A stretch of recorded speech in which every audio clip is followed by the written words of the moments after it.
Assalamualaikum warahmatullahi wabarakatuh. Selamat pagi anak-anak. Baik, sebelum memasuki ke materi, alangkah baiknya kita berdoa menurut agama dan kepercayaan masing-masing. Berdoa dipersilakan.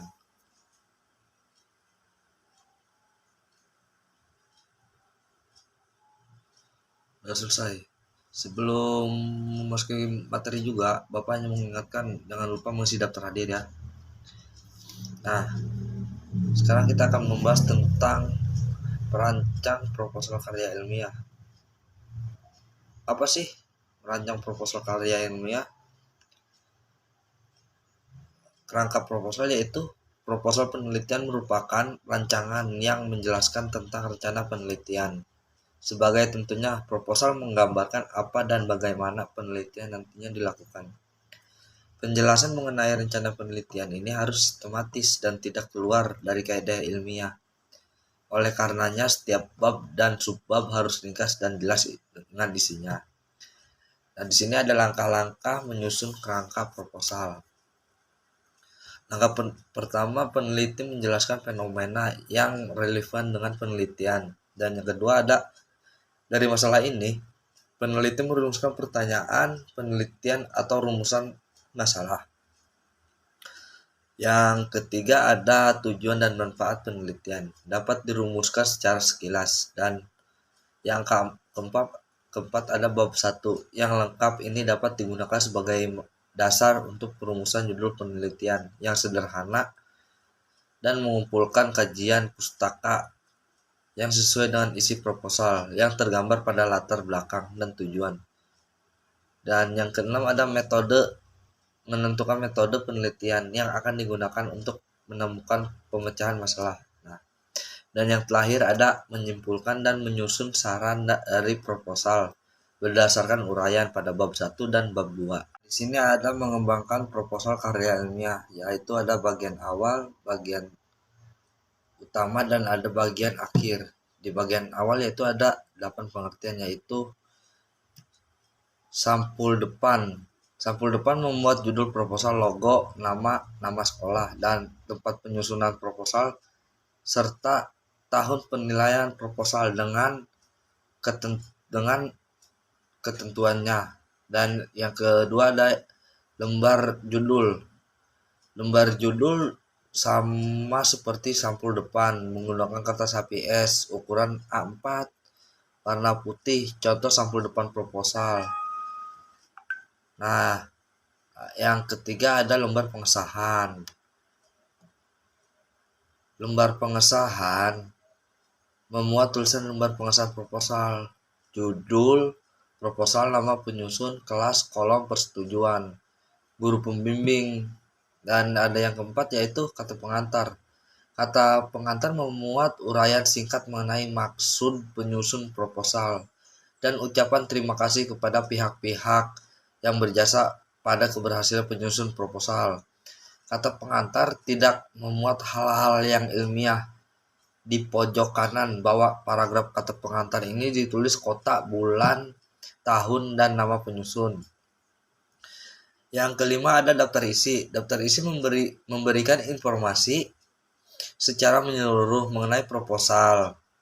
Mulai dari lembar judul hingga lampiran, daftar isi dilengkapi dengan nomor halaman untuk menemukan hal-hal yang diinformasikan.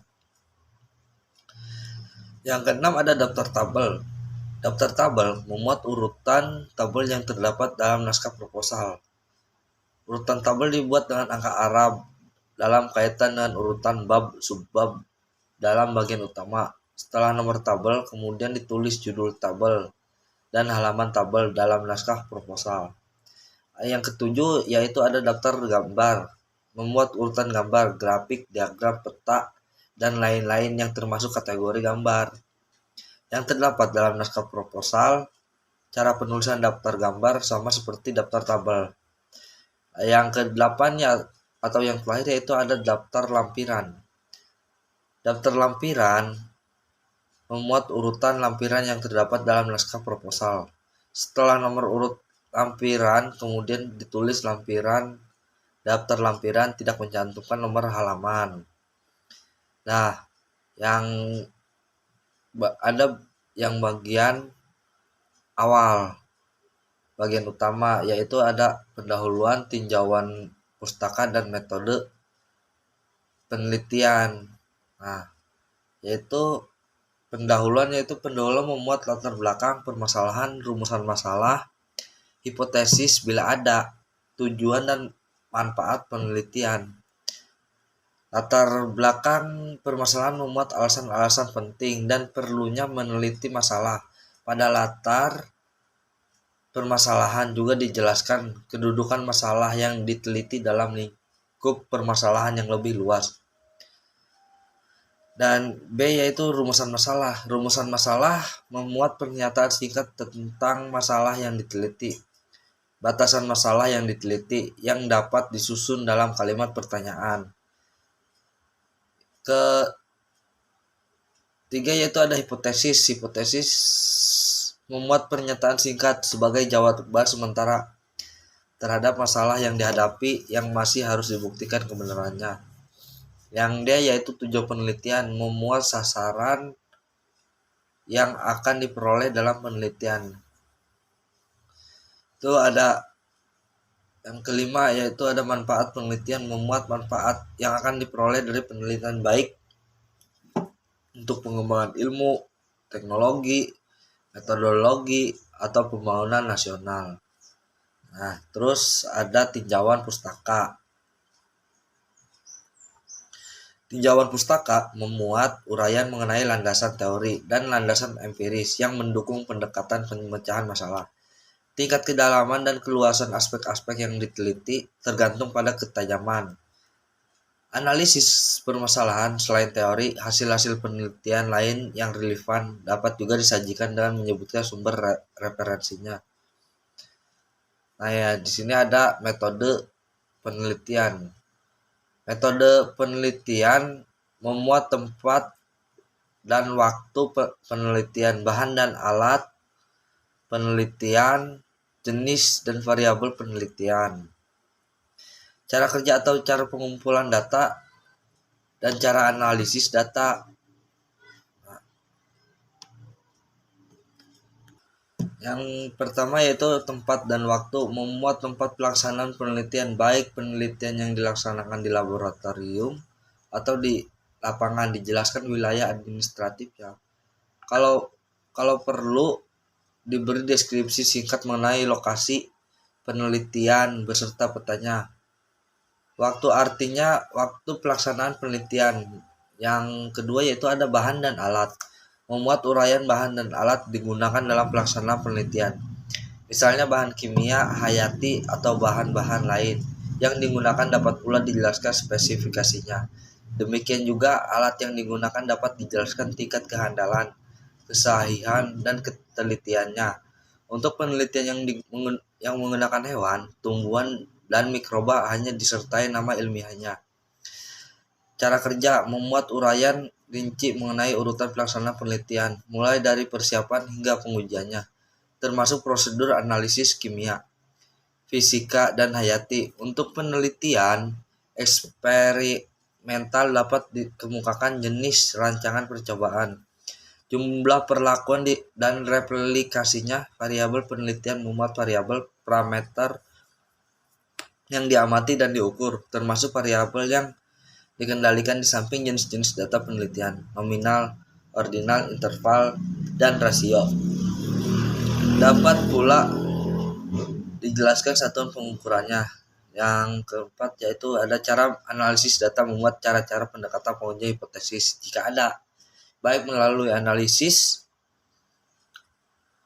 statistik, deskriptif, inferensi, atau cara analisis lainnya. Yang kelima ada penutup. Pada bagian penutup berisi simpulan dari latar belakang dan kajian teori serta saran yang ditunjukkan kepada semua pihak yang membaca proposal tersebut. Dan di sini ada bagian akhir. Bagian akhir memuat jadwal pelaksanaan penelitian, anggaran, daftar pustaka, dan lampiran.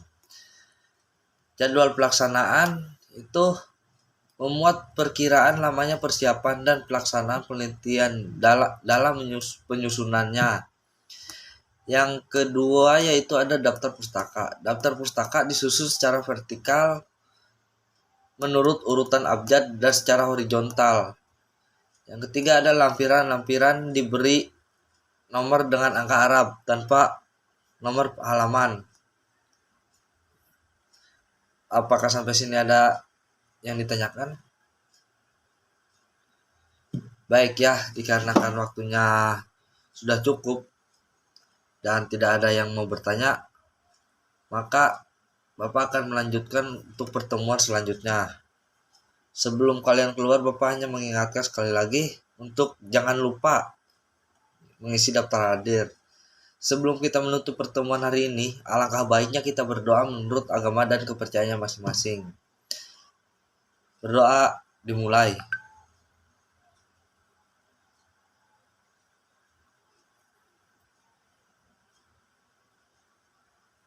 Doa diselesaikan. Baik, Bapak tutup. Assalamualaikum warahmatullahi wabarakatuh.